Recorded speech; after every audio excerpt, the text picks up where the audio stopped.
Assalamualaikum students, hope you all are fine. Today I am here to explain your homework assignment of month of September, Unit 10, Mowgli. Before starting your work, students, you must follow these steps.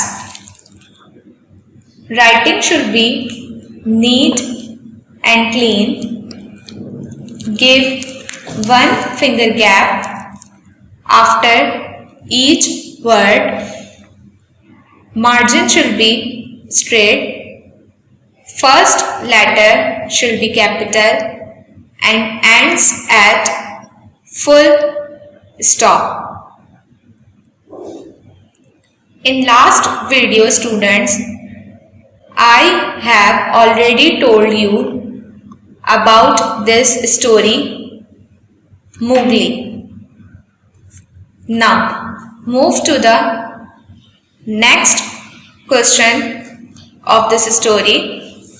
Page number 44, exercise B. Students, here is the question answer of this story. Your first question is, how do we know that the little man's cub was bold? How do we know that the little man's cub was bold? Your first question is, how do we know that the little man's cub was bold? Students, इस question में आपको बताना है little man यहाँ पर बात हो रही है मोगली की। लिटिल मैन चालाक क्यों था और ये बात हमें कैसे पता चली? How do we know that the little man's cub was bold? Little man की यहां बात हो रही है मोगली की। योर आंसर इज,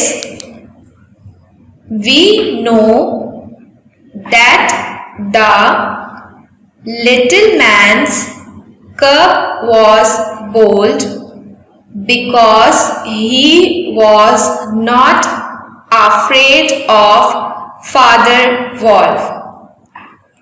हमें ये बात पता है मोगली इसलिए चालाक और बोल्ड था क्योंकि वो फादर वॉल्फ से नहीं डरता था। हमें ये बात पता है little man Mowgli father wolf से नहीं डरता था। Your answer is, we know that the little man's cub was bold because he was not afraid of Father Wolf. Your next question is, how did Mother Wolf defend Mowgli against Sher Khan? Your next question is, how did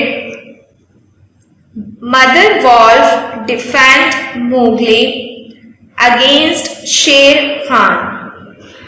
Mother Wolf ने Mowgli का साथ किस तरीके से दिया शेर खान के खिलाफ जाते हुए? मदर वॉल्फ ने शेर खान के खिलाफ मोगली का साथ किस तरीके से दिया? How did Mother Wolf defend Mowgli against Sher Khan? Mother Wolf sprang forward and faced Sher Khan. She said, "Man cub was her and would leave and run with pet." Mother Wolf बहुत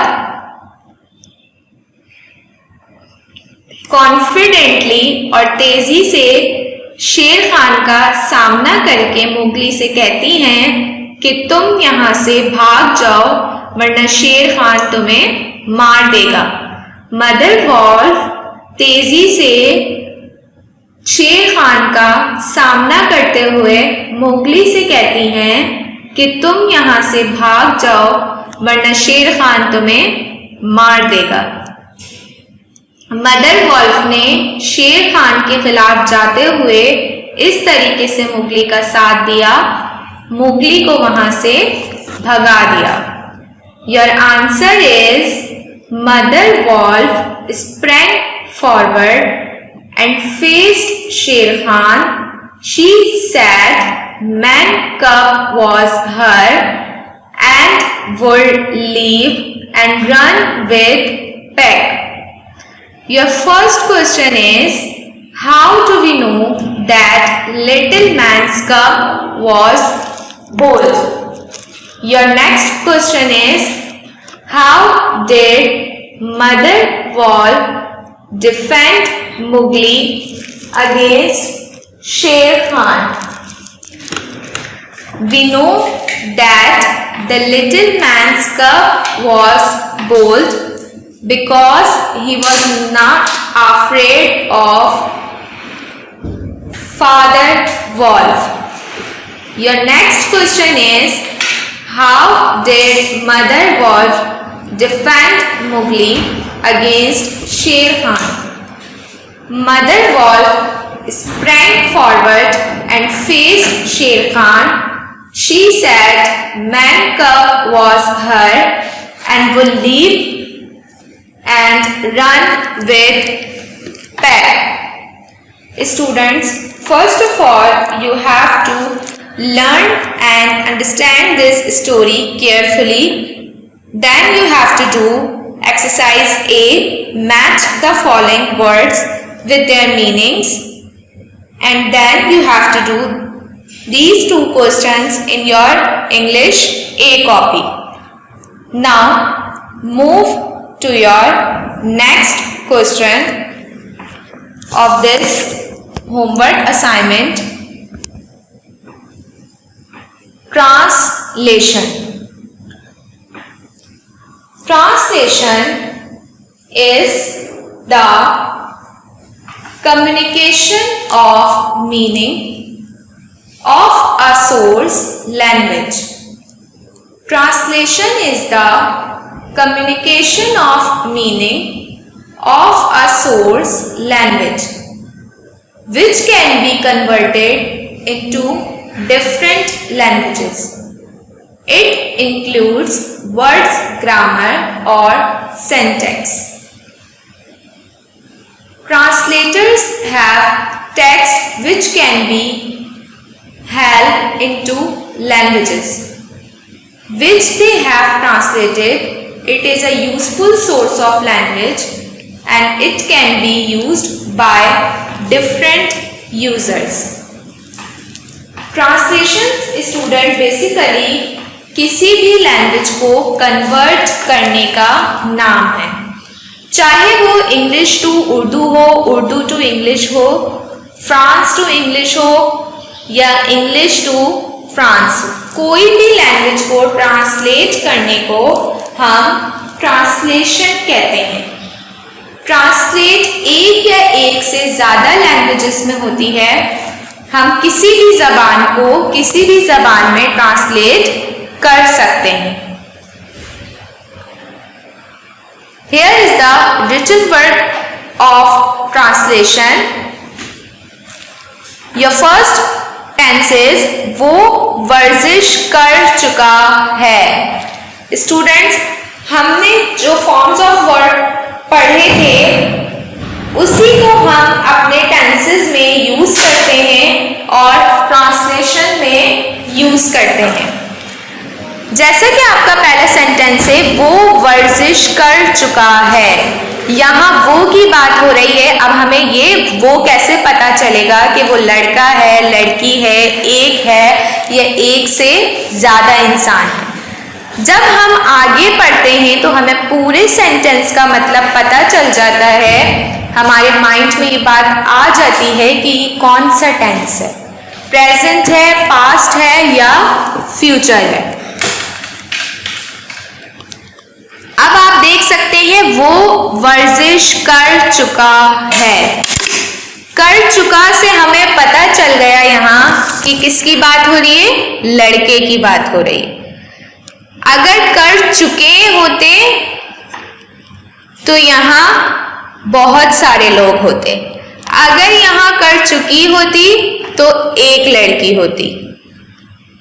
वो वर्जिश कर चुका है। अब हमें ये बात पता चल गई कि यहाँ किसी एक लड़के की बात हो रही है। हम यहाँ पे फॉर्म्स ऑफ वर्ब यूज करेंगे और पास्ट टेंस में हम लोग third form of verb use करते हैं। आप देख सकते हैं इस सेंटेंस में जो third form of verb use हो रहा है वो है डन।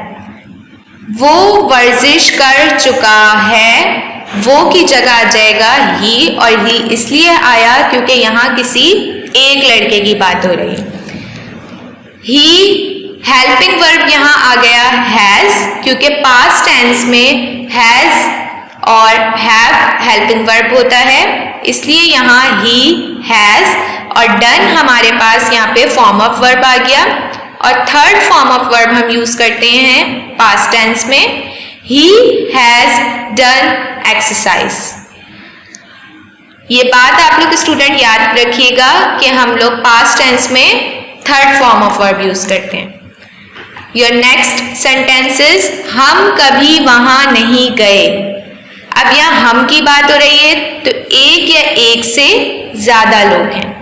फर्स्ट सेंटेंस में सिर्फ एक था वो, और यहाँ हम बहुत सारे लोग हैं, तो इसलिए हम के लिए हम क्या यूज करते हैं, we. We never gone there. यहाँ थर्ड फॉर्म ऑफ वर्ब आपको देखकर पता चल गया होगा कि गॉन यूज हो रहा है, वी नेवर गॉन देयर।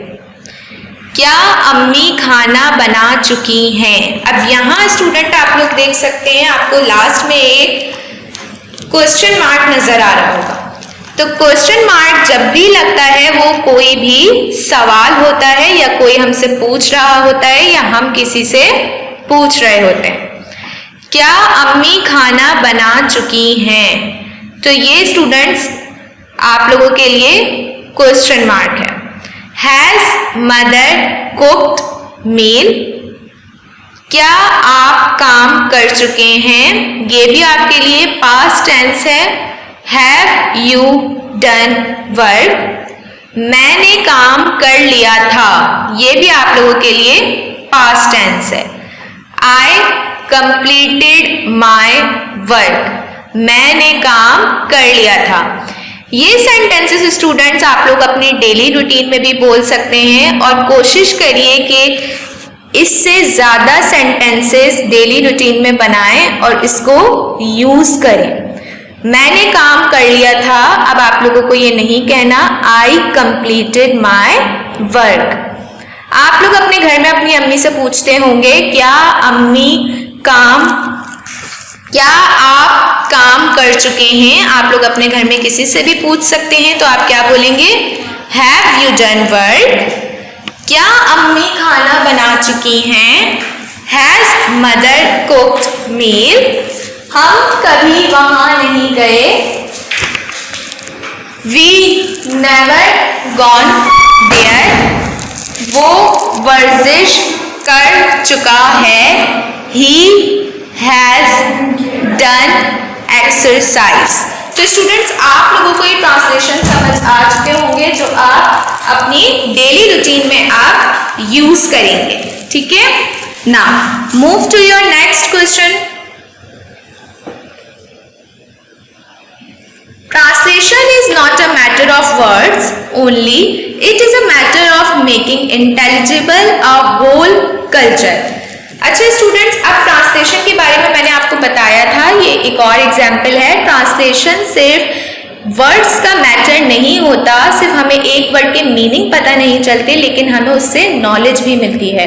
कभी कभार कुछ ऐसे वर्ड्स होते हैं जब हम ट्रांसलेट करते हैं तभी हमें सुनने को मिलते हैं या उसके मीनिंग्स हमें तभी पता चलते हैं। तो इसीलिए स्टूडेंट्स आप लोग को लैंग्वेज में बहुत आसानी होती है सीखने में ट्रांसलेशन से, और आप लोगों की नॉलेज में इजाफा होता है।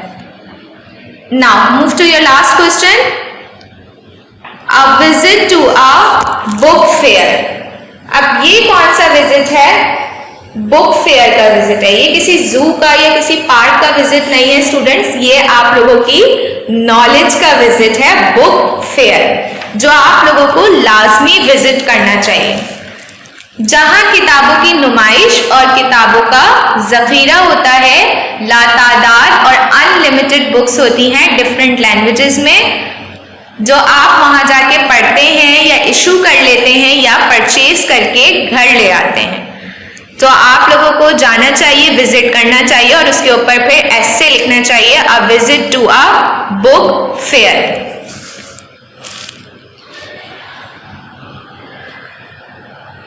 बुक फेयर में स्टूडेंट्स आप लोगों को डिफरेंट स्टोरी बुक्स भी मिलती हैं और डिफरेंट इस्लामिक बुक्स भी होती हैं, नॉलेजेबल बुक्स भी होती हैं, आपके सब्जेक्ट के रिलेटेड बुक्स भी होती हैं। हियर इज एग्जांपल ऑफ ऐसे a visit to a book fair. आप चाहें तो ये ऐसे भी लिख सकते हैं, लेकिन कोशिश करिएगा कि आप बुक फेयर का विजिट करें और वही ऐसे लिखें, या आपने कभी विजिट किया हो तो वो वाला ऐसे लिखें।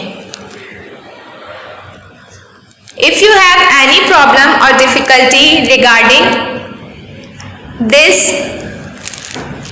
regarding this work or regarding English B work, then you ask me on WhatsApp. Thank you.